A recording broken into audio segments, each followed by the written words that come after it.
ख्रिस्त में प्रिय भाइयों और बहनों, हम लोग आज पुण्य शनिवार में प्रवेश किए हैं। पस्का जागरण का समय हमारे लिए है और इस पस्का जागरण का जो धर्म विधि है हम लोग इसको जानते हैं। ये बहुत सुंदर विधि है, कारण कि ये भाग भाग करते हुए हम लोग इसको देखते हैं। पहला भाग में है हम लोग ज्योति के बारे हम लोग विधि में भाग लेते हैं, और दूसरा में हम लोग वचन सुनते हैं, और तीसरा में हम लोग कहेंगे हम लोग तीसरे भाग में स्नान संस्कार का बपतिस्मल फोंड का आशीष देते हैं, आशीष पाने का धर्म विधि। चौथा में है यूखरिस्ट यानी मिसा बलिदान का भाग। ऐसे 4 भाग है। मैं थोड़ा सा ऐसे बता दे रहा हूँ ताकि हम लोग जब धर्म विधि में भाग लेंगे तो हम लोग को अर्थपूर्ण लगेगा। और ये विधि लंबा भी रहता है, इसलिए बहुत लोगों को ध्यान नहीं होता है, लेकिन ये विधि का भाग भाग रहना और इसके बारे में समझने से हम लोग और थोड़ा इसके ओर आकृष्ट होंगे और हम लोग इस विधि में भाग लेंगे। क्यों हम लोग ज्योति का विधि में भाग लेते हैं? इसी भाग में हम लोग ज्योति गुणगान गाते हैं। पुरोहित पस्का मोमबत्ती जो लिखा हुआ रहता है उसमें अल्फ़ा और ओमेगा, शुरू और अंत, और ये यीशु का 5 घावों का चिन्ह रहता है, और इन साल का फिगर लिखा हुआ रहता है। जैसे 2025 4 भाग में 2025 तो ऐसे हुआ रहता है। पस्का मोमबत्ती को जलाने से हम लोग यीशु को ज्योति स्वीकार करते हैं। हम लोग अंधकार में रहते हैं, अंधकार से लाइट आने से हम लोग अनुभव करते हैं प्रकाश, इंजोत, ज्योति। तो ज्योति हम लोग सबको ही पसंद करते हैं, कोई अंधकार में रहना नहीं चाहते हैं, लेकिन इसी विधि के जरिए हम लोग महसूस करते हैं कि यीशु ख्रिस्त हमारे शुरू और अंत है, अल्फ़ा और ओमेगा, और वे ही हमें ज्योति देते हैं, विश्वास की ज्योति। इसीलिए स्नान संस्कार में पुरोहित पस्का मोमबत्ती से जलाकर जो स्नान ले रहे हैं उनको देते हैं और कहते हैं ख्रिस्त की ज्योति धारण कीजिए। कितना सुंदर वचन है, ख्रिस्त की ज्योति धारण कीजिए। अर्थात ख्रिस्त को हम लोग अपने जीवन में धारण किए हैं। उसको ज्योति एक चिन्ह है, एक सिंबल है। ये बहुत ही सुंदर विधि है। हम लोग उसी समय पस्का मोमबत्ती जलाते हैं और अनुभव करते हैं पुनरुत्थान हुआ यीशु ख्रिस्त का प्रतीक पस्का मोमबत्ती है।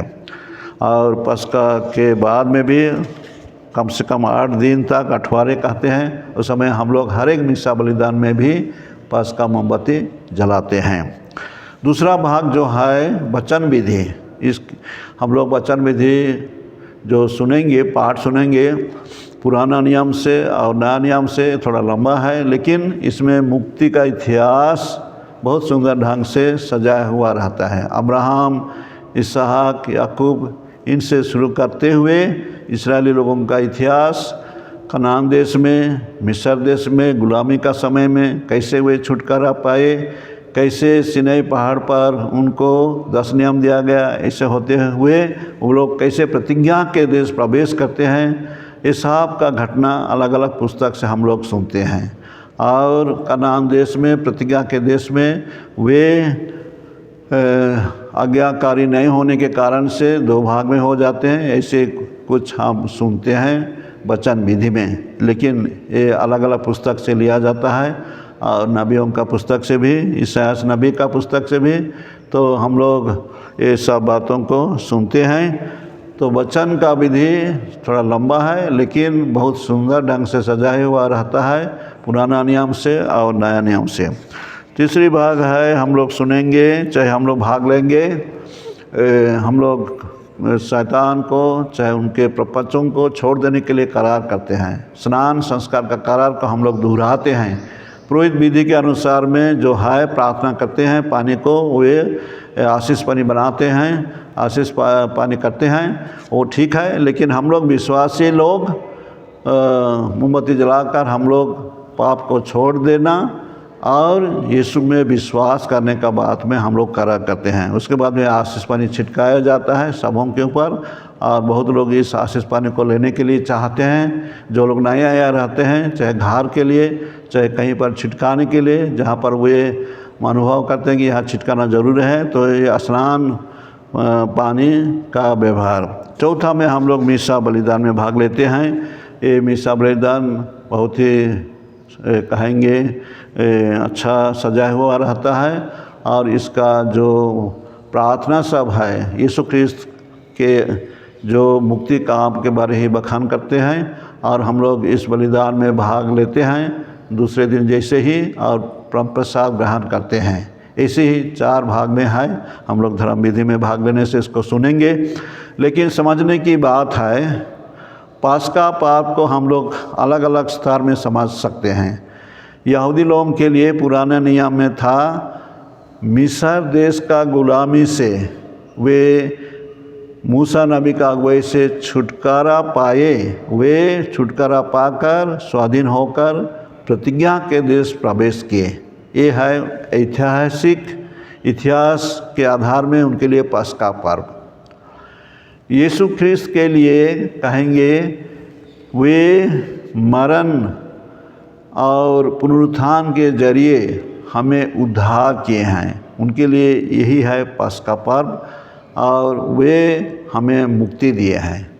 हम सब विश्वासियों के लिए पास्का पर्व का अर्थ यही होना चाहिए कि हम पुनर्जीवित यीशु ख्रिस्त को अपने हृदय में, अपने जीवन में ग्रहण करते हुए हम अंधकार का जीवन को त्याग कर ज्योति का जीवन में प्रवेश करेंगे। कितना सुंदर अर्थ है। और इसी के आधार में हम लोग इस समय पास्का के समय में हम लोग जो गाना गाते हैं, हालेलुया कहते हैं, हालेल याहवे, अर्थात प्रभु की स्तुति हो। हम लोग प्रभु की स्तुति हैं, खुशी से हम लोग इस शब्द को उच्चारण करते हैं और इसको कहते हैं हालेलुया, अर्थात प्रभु जी उठे हैं, हम लोग खुशी से प्रभु की स्तुति करते हैं। हालेल याहवे इब्रानी भाषा का शब्द से लिया गया है, लेकिन हम लोग हालेलुया अभी जानते हैं सबके, हम लोग करिश्माई विनती में इसको व्यवहार करते हैं, दूसरे समय में कहते हैं, लेकिन हालेलुया का अर्थ है प्रभु की स्तुति हो, प्रभु की महिमा हो। प्रिय भाइयों और बहनों, हमारे कैथोलिक कलीसिया में धर्म विधि के अनुसार पास्का पर्व सबसे बड़ा पर्व है, कारण कि इसमें हम लोग यीशु ख्रिस्त के माध्यम से मुक्ति पाए हैं, उसका पर्व मनाते हैं। तो हम लोग इस दिन में चलिए सब विश्वास और भक्ति के साथ में विधि में, चाहे हम लोग ऑनलाइन में देखते हैं चाहे यूट्यूब में देखते हैं, हम लोग विधि को के अनुसार में हम लोग इसमें भाग लेंगे। और प्रभु यीशु जो पुनरुत्थित हुए हैं, यीशु ख्रिस्त का वचन पूरा हुआ, I am the life and the resurrection. Yeshu Khrist कहते हैं मैं ही पुनरुत्थान और जीवन हूँ। संजोहन का सुसमाचार में हम लोग पाते हैं मैं ही पुनरुत्थान और जीवन हूँ। हम लोग इसी में विश्वास करेंगे और हम लोग यीशु का वचन के आधार में अपने जीवन में हम लोग आगे बढ़ेंगे और प्रभु का आशीर्वाद इस पास्का जागरण मिसा में हम सबों को मिले। हम लोग पुनर्जीवित यीशु के अनुसार हम लोग सब ज्योतिर्मय, चाहे ज्योति की भांति हम लोग जिएंगे और हमें आशीर्वाद मिले ये हम लोग प्रार्थना करते हैं। आज हम सबों को खुश पास्का पर्व कहते हैं और जय यीशु, हालेलुया।